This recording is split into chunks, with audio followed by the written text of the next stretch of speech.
जय हिंद। नमस्कार दोस्तों, आप सभी का स्वागत है हमारे इस YouTube चैनल सिंधु ज्ञान शिक्षा केंद्र में। दोस्तों, हमारे इस चैनल के माध्यम से आपको प्रत्येक वनडे एग्ज़ाम जैसे कि रेलवे, बैंकिंग, एसएससी एवं अदर स्टेट लेवल की परीक्षाएं जिसमें जीके, जीएस एवं करंट अफेयर पूछा जाता है उसकी तैयारी करवाई जाएगी। और यदि आप हमारे चैनल पर इसी प्रकार के अन्य वीडियो देखना चाहते हैं तो आप हमारे YouTube चैनल सिंधु ज्ञान शिक्षा केंद्र को सब्सक्राइब करें, वीडियो को लाइक करें एवं यह वीडियो आपको पसंद आती है तो इस वीडियो को आप अपने दोस्तों के साथ ज़रूर शेयर करें। तो दोस्तों, आज की जो ये वीडियो है यह है बायोलॉजी से, और इससे पहले वाले के जो वीडियो है वो मैंने अपलोड कर रखे हैं, तो आप हमारे चैनल पर जाकर देख सकते हैं। तो दोस्तों, पहला प्रश्न इस प्रकार से है कि निम्नलिखित कोशिका अंगों में से कौन सा एक अर्धपारगम्य है। पहला ऑप्शन है कोशिका झिल्ली, दूसरा है प्लाज्मा झिल्ली, तीसरा है कोशिका भित्ति और चौथा ऑप्शन है केंद्रक। तो दोस्तों, इस क्वेश्चन का जो राइट आंसर होगा वह है ऑप्शन नंबर पहला, कोशिका झिल्ली। और आगे बढ़ते हैं प्रश्न क्रमांक दूसरे की ओर। और दूसरा क्वेश्चन है कि निम्नलिखित में से किसको कोशिका का पावर हाउस भी कहा जाता है। पहला ऑप्शन है केंद्रक, दूसरा है माइटोकॉन्ड्रिया, तीसरा है राइबोसोम और चौथा है हरित लवक। तो प्रश्न क्रमांक दूसरे का जो सही उत्तर होगा वह है ऑप्शन नंबर दूसरा। और प्रश्न क्रमांक तीसरा है मानव शरीर में मौजूद निम्नलिखित कोशिकाओं में से किसमें माइटोकॉन्ड्रिया नहीं पाया जाता है। पहला ऑप्शन है लाल रक्त कोशिका, दूसरा है यकृत, तीसरा है मांसपेशियां और चौथा है श्वेत रक्त कोशिकाएं। तो दोस्तों, माइटोकॉन्ड्रिया जिसमें अवेलेबल नहीं होता है वह होता है लाल रक्त कोशिकाएं। और प्रश्न क्रमांक चौथा है कोशिका में केंद्रक के अलावा किस कोशिकांग में डीएनए होते हैं। बताइए दोस्तों, इसका पहला ऑप्शन है अंतर्प्रद्रव्य, दूसरा है गाल्गी का उपकरण, तीसरा है लाइसोसोम और चौथा ऑप्शन है माइटोकॉन्ड्रिया। तो दोस्तों, प्रश्न क्रमांक चौथे का जो राइट आंसर होगा वह है ऑप्शन नंबर चौथा, माइटोकॉन्ड्रिया के अंदर। और प्रश्न क्रमांक पांचवा है कि जीवन की मूलभूत इकाई क्या है। वेरी इंपॉर्टेंट क्वेश्चन दोस्तों। और यदि आप इस वीडियो की पीडीएफ पाना चाहते हैं तो आप हमारे टेलीग्राम चैनल को भी ज्वाइन कर सकते हैं। हमारे टेलीग्राम का भी सेम नाम है सिंधु ज्ञान शिक्षा केंद्र। और यदि आप फेसबुक के माध्यम से देखना चाहते हैं तो आप हमारे फेसबुक ग्रुप को ज्वाइन करें। और बताइए इस क्वेश्चन का राइट आंसर क्या होगा। पहला है कोशिका, दूसरा है कोशिकांग, तीसरा है उत्तक और चौथा है नाभिक। तो जीवन की मूलभूत इकाई जो यूनिट होती है दोस्तों वह होती है कोशिका। और प्रश्न क्रमांक छठा है कि कोशिका के बारे में निम्नलिखित में से कौन सा कथन सही नहीं है। ध्यान दें दोस्तों, प्रश्न क्या पूछ रहा है। पहला ऑप्शन है कोशिकाओं के आकार और आमाप विशिष्ट कार्य से संबंधित होते हैं, दूसरा है कुछ कोशिकांगों के बदले आकार होते हैं, तीसरा ऑप्शन है कुछ कोशिकाओं में निष्पादन की अपनी क्षमता होती है और चौथा ऑप्शन है सभी देह में एक ही प्रकार की कोशिका विद्यमान होती है। तो दोस्तों, इसका जो सही उत्तर होगा वह ऑप्शन नंबर फोर्थ ही राइट होगा। और प्रश्न क्रमांक सातवां है निम्नलिखित में से कौन सा कोशिकांग पादप कोशिका में पाया जाता है किंतु जंतु कोशिका में नहीं पाया जाता है। पहला ऑप्शन है क्लोरोप्लास्ट, दूसरा है एंडोप्लाज्मिक रेटिकुलम, तीसरा है माइटोकॉन्ड्रिया और चौथा है राइबोसोम। तो प्रश्न क्रमांक सातवें का जो सही उत्तर होगा वह है ऑप्शन नंबर पहला, क्लोरोप्लास्ट। आठवां है 80% से अधिक कोशिका में पाया जाने वाला पदार्थ है प्रोटीन, दूसरा है चर्बी, तीसरा है खनिज, चौथा है जल। तो प्रश्न क्रमांक 8वें का जो राइट आंसर होगा वह है ऑप्शन नंबर चौथा, जल। दोस्तों, मैंने इस वीडियो के माध्यम से कोशिश करी है कि आपका कम से कम समय लेते हुए अधिक से अधिक क्वेश्चन करवा सकूं ताकि आपका जो टाइम है वो वेस्ट ना हो। तो साथियों, जैसा कि आपको मैं पहले ही बोल चुका हूं, आप हमारे चैनल को सब्सक्राइब करना ना भूलें। और हमारे यूट्यूब चैनल का नाम सिंधु ज्ञान शिक्षा केंद्र है और सेम टू सेम इसी नाम से जो है टेलीग्राम पर चैनल बना हुआ है, जहां पर जाकर इस वीडियो की पीडीएफ के अलावा भी कहीं सारा ट्यूटोरियल जो है मैंने अपलोड कर रखा है। तो आप वहां से देख करके भी अपनी प्रिपरेशन जो है और अधिक मजबूत बना सकते हैं। और यकीन मानिए दोस्तों, आपको आने वाली एग्ज़ाम जैसे एनटीपीसी, ग्रुप डी एवं और अदर्स भी होते हैं जो स्टेट लेवल पर एग्ज़ाम कवर कराई जाती है, जिसमें साइंस पूछी जाती है, जीके पूछी जाती है। उसके लिए ये क्वेश्चन वेरी इंपॉर्टेंट है दोस्तों। इस प्रकार के क्वेश्चन वेरी इंपॉर्टेंट है क्योंकि ये मैंने प्रीवियस ईयर से कलेक्ट किए हैं और वेरी इंपॉर्टेंट क्वेश्चन आंसर को मैंने यहाँ पर सिलेक्ट किया है।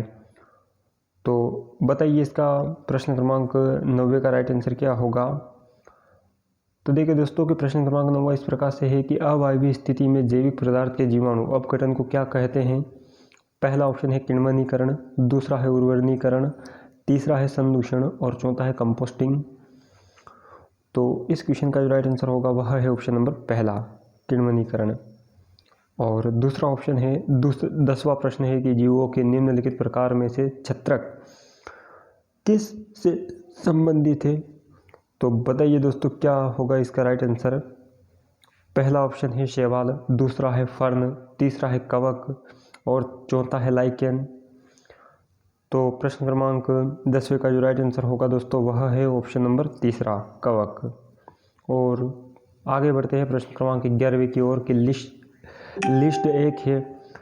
बाय मिस्टेकली दोस्तों यहाँ पर लिस्ट ना होकर के ने जो होगा वह है कि यीस्ट। और देखिए ध्यान दीजिए कि यीस्ट क्या है। पहला है बायोफाइटा, दूसरा है कवक, तीसरा है शैवाल और चौथा है जीवाणु। तो मुख्य रूप से जो दोस्तों यीस्ट होते हैं यह कवक होते हैं। और इसी के साथ आगे बढ़ते दोस्तों प्रश्न क्रमांक 12वें की ओर की ब्रेड बनाने में इस्तेमाल किया जाने वाला खमीर कौन सा होता है। तो बताइएगा दोस्तों इस क्वेश्चन का राइट आंसर। पहला है किण्वन के लिए उत्प्रेरक के रूप में कार्य करता है, दूसरा है किण्वन की प्रक्रिया में मदद नहीं करता है, तीसरा है संरक्षण के रूप में कार्य करता है, चौथा है इसे स्वादिष्ट बना देता है। तो देखिए दोस्तों इस क्वेश्चन का जो राइट आंसर होगा वह है ऑप्शन नंबर पहला।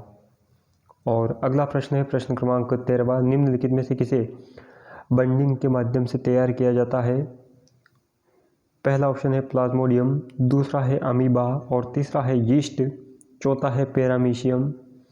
तो बेंडिंग की विधि से जो दोस्तों तैयार किया जाता है यह यीस्ट को किया जाता है। और प्रश्न क्रमांक 14वां है कि पेनिसिलिन का आविष्कार किसने किया था। पहला ऑप्शन है यान फ्लेमिंग ने, दूसरा है अलेक्जेंडर फ्लेमिंग ने, तीसरा है स्टीफन हॉकिंग ने, चौथा है अलेक्जेंडर ने। तो दोस्तों पेनिसिलिन का जो आविष्कार किया था यह किया था अलेक्जेंडर फ्लेमिंग ने। और प्रश्न क्रमांक 15वां है कि दूध का दही के रूप में जमने का कारण है। पहला ऑप्शन है माइक्रोबैक्टीरिया, दूसरा है स्टेडोफाइलोकस, तीसरा है लैक्टोबैसिलस, चौथा है यीस्ट। तो दोस्तों दूध का दही के रूप में जमने का जो कारण है वह है लैक्टोबैसिलस। और प्रश्न क्रमांक 16वां है कि निम्नलिखित में से कौन सा नाइट्रोजन फिक्सिंग बैक्टीरिया है। पहला ऑप्शन है साल्मोनेला, दूसरा है राइजोबियम, तीसरा है डुस्मोनोसा और चौथा है ई कोली। तो इसका जो राइट आंसर होगा वह है ऑप्शन नंबर दूसरा यानी राइजोबियम। और प्रश्न क्रमांक 17वां है सिम्बायोटिक कीटाणु जो कि वातावरणीय नाइट्रोजन के स्थिरीकरण के लिए उत्तरदायी होते हैं। पहला है मटर, दूसरा है गेहूँ, तीसरा है मक्का और चौथा है जई। तो दोस्तों इस क्वेश्चन का जो राइट आंसर होगा वह है ऑप्शन नंबर पहला, मटर के अंदर मौजूद होते हैं। और प्रश्न क्रमांक 18वां है कि फलीदार पौधों की जड़ों में पाए जाने वाले नाइट्रोजन स्थिरीकरण जीवाणु है। वेरी इंपॉर्टेंट क्वेश्चन दोस्तों, बताइए इसका राइट आंसर क्या होगा। पहला ऑप्शन है मृतोपजीवी, दूसरा है फोटो अपघटनी, तीसरा है सहजीवी और चौथा है परासाही। तो प्रश्न क्रमांक 18वें का जो राइट आंसर होगा वह है ऑप्शन नंबर तीसरा, सहजीवी। और प्रश्न क्रमांक 19वां है कि निम्नलिखित में से हुआ है वैज्ञानिक कौन है जिन्होंने पहली बार रुधिर परिसंचरण की व्याख्या की थी। पहला ऑप्शन है ल्यूवेनहॉक, दूसरा है विलियम हार्वे, तीसरा है ग्रेगर मेंडल और चौथा है रोनाल्ड रॉस। तो दोस्तों इस क्वेश्चन का जो राइट आंसर होगा वह है ऑप्शन नंबर दूसरा, विलियम हार्वे ने करी थी। और प्रश्न क्रमांक 20वां है कि पेसमेकर का क्या कार्य है। पहला ऑप्शन है मूत्र बनने का नियमन करना, दूसरा है पाचन क्रिया का नियमन, तीसरा है दिल की धड़कन प्रारंभ करना और चौथा ऑप्शन बताता है कि श्वास क्रिया प्रारंभ करना।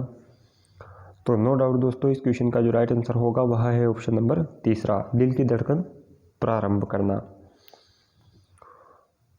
और यदि इस वीडियो की टाइपिंग में किसी प्रकार की मिस्टेक होती है तो दोस्तों आप चिंता ना करें, मैं उसे पीडीएफ के थ्रू पीडीएफ में करेक्शन करके ने जो है हमारे टेलीग्राम चैनल पर अपलोड कर दूंगा, तो आप वहां से जाकर देख सकते हैं। खैर आगे बढ़िए। प्रश्न क्रमांक 21वां है कि धनिया रक्त का वहन करती हैं जो कि भरी होती हैं। तो बताइए दोस्तों क्या होगा इसका सही उत्तर। पहला है ऑक्सीजन, दूसरा है कार्बन डाइऑक्साइड, तीसरा है टॉक्सिन, चौथा है लिपिड्स। तो दोस्तों धमनियाँ जो रक्त का वहन करती हैं वह कहलाती हैं ऑक्सीजन, भरा हुआ होता है इनके अंदर। और प्रश्न क्रमांक 22वां है कि निम्नलिखित में से कौन सा अशुद्ध रक्त संचार करता है। पल्मोनरी शिरा, दूसरा है अल्वेओली, तीसरा है पल्मोनरी धमनी और चौथा ऑप्शन है महाधमनी। तो अशुद्ध रक्त का संचार करने वाली जो होती है दोस्तों वह होती है पल्मोनरी धमनियाँ होती हैं। और प्रश्न क्रमांक 23वां है कि कौन सी रक्त वाहिकाएँ शुद्ध रक्त फेफड़ों से हृदय में ले जाती हैं। वेरी इंपॉर्टेंट क्वेश्चन दोस्तों, बताइए इसका राइट आंसर क्या होगा। पहला ऑप्शन दे रखा है कि फुफ्फुस धमनी और दूसरा है हृदय धमनी, तीसरा है हृदय शिरा और चौथा है फुफ्फुस शिरा। तो इस क्वेश्चन का जो राइट आंसर होगा वह है ऑप्शन नंबर चौथा यानी फुफ्फुस शिरा।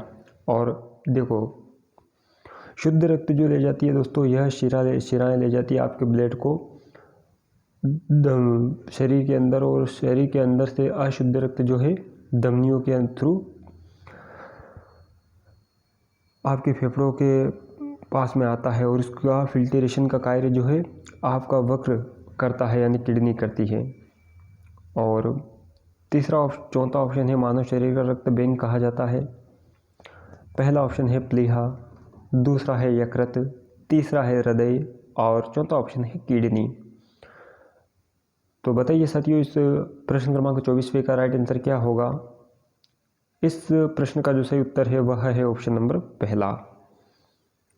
और आगे बढ़ते हुए दोस्तों 25वां प्रश्न है कि रक्त प्रवाह से हवा के बुलबुले का होना जीवन के लिए क्यों खतरनाक होता है। पहला है हवा रक्त के साथ मिलकर जटिलता उत्पन्न कर देती है, दूसरा है रक्त का प्रवाह कई गुना बढ़ जाता है और तीसरा ऑप्शन बताता है कि रक्त के प्रवाह के बाधा उत्पन्न हो जाती है और चौथा ऑप्शन है रक्त दाब कई गुना बढ़ जाता है। तो यकीन मानिए दोस्तों इस क्वेश्चन का जो राइट आंसर होगा वह है ऑप्शन नंबर तीसरा यानी रक्त के प्रवाह में बाधा उत्पन्न हो जाती हैं। तो दोस्तों ये थे आज के कुछ इंपॉर्टेंट 25 क्वेश्चन जो मैंने आपके सामने डिस्कस किए। और यदि आप इसी के अलावा और भी विषय की वीडियो देखना चाहते हैं या स्पेशल जीके से रिलेटेड पढ़ना चाहते हैं तो आप हमारे टेलीग्राम चैनल को ज्वाइन करें। और यदि यह वीडियो आपको पसंद आती है तो इसे आप अपने दोस्तों के साथ ज़रूर शेयर करें। धन्यवाद साथियों, जय हिंद, जय भारत।